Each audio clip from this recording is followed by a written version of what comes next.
Constantine episode 11, A Whole World Out There.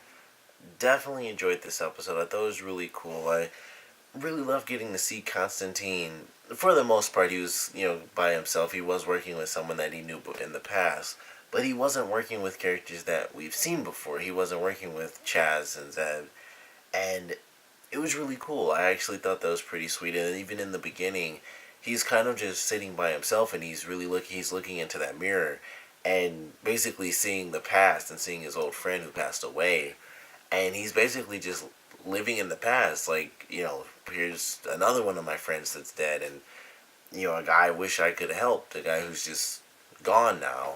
And it was really interesting. It was an interesting start for the episode because normally it's Constantine. He's doing his sort of douchey but really funny sarcastic thing, and in this opening of the episode it was just him alone. His people were kind of out doing their own thing, and he was just there. He was in the room on the couch just drinking and smoking, and that's exactly the way the episode ended. Even though he went through all this stuff, it just went right back to him wanting something that wasn't there anymore, something that he wished he could have had, one of his friends who he cared about and misses, who's just unfortunately gone now.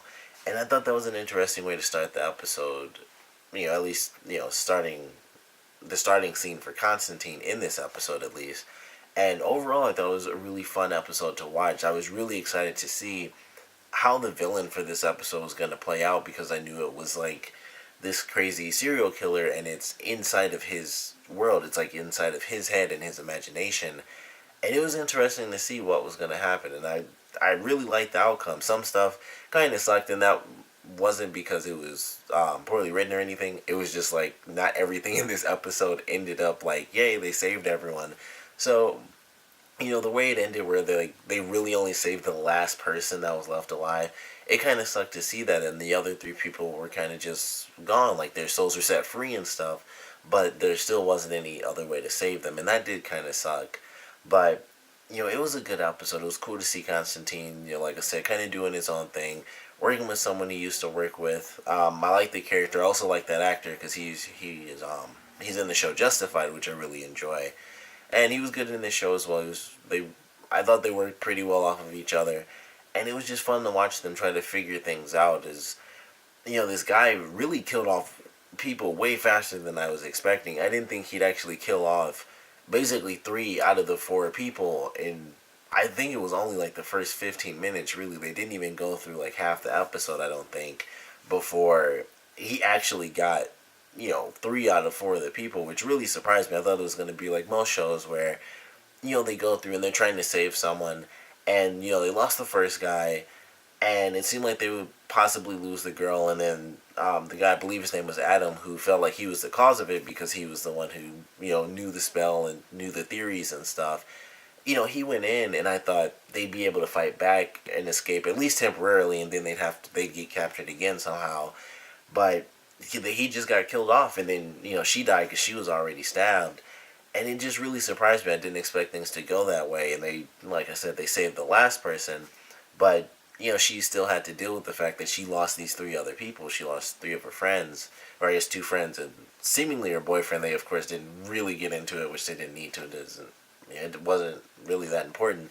But she lost these people who really mattered to her, and it was just a really interesting ending. And even for Constantine's friend, it was pretty interesting in him having to learn this lesson of how he kind of just stepped away from all the darkness and all the crazy crap that he didn't really want to deal with because he saw how powerful the darkness was getting and how much it was truly spreading. And his plan initially, before Constantine kind of said, like, you can lie to me but don't lie to yourself about running away, his plan was to just stay in this imaginary world and just kind of build the world that he wants to live in and kind of ignore the real world and just have fun and be able to do anything and everything that he wants to.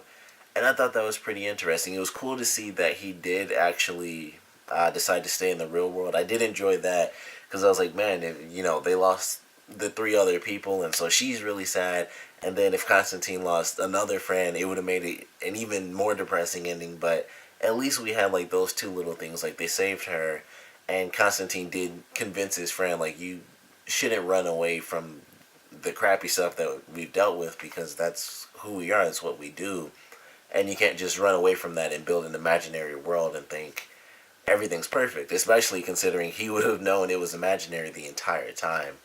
But I enjoyed that. I thought it was good. I liked the ending and him talking about reaching nirvana and how humans have to suffer in order to, or basically have to deal with suffering in order to reach nirvana. It's one of the steps, at least, and humankind longs for things that are kind of long past, unfortunately. And it was just really interesting. It was a great way to end it with that sort of narration, and Constantine, like I said, being right back where he was in the beginning of the episode, despite what he went through, and despite actually saving another friend from basically making this really big mistake of just living in this imaginary world for, I guess forever, theoretically. And, even with all that stuff happening, it was just like he went right back to where he was, and I was wishing he had one of his friends that he lost. And I thought it was really cool.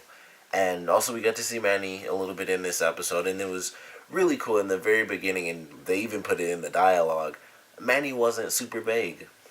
He basically said, you have a friend in this area who needs your help, and he's basically going to be in trouble soon. And he was pretty upfront with it, and he didn't mess around or anything like that. And I love the line Constantine had, like, that wasn't super vague. You must be getting used to breaking daddy's rules. And then he, of course, just took off.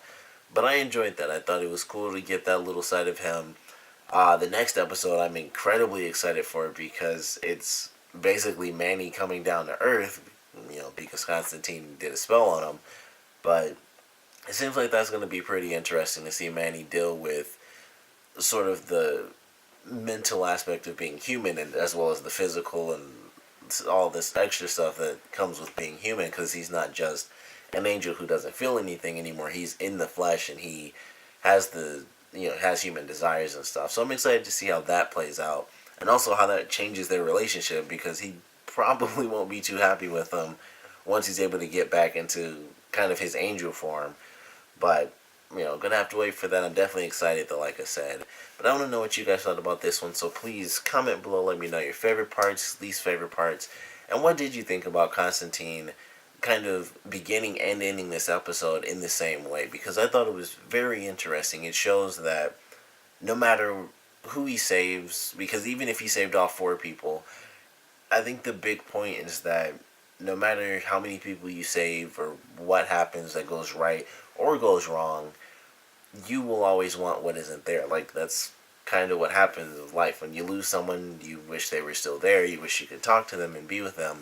And I think in his case, it's a bit more unique, having lost certain people because of him, actually doing certain things, not just the girl Astrid, but, losing his friend because he basically kind of tricked him into it in the sense. But, it's just really interesting. I really enjoyed it, but like I said, I want to know what you guys thought, so please comment below, let me know, and thanks for watching.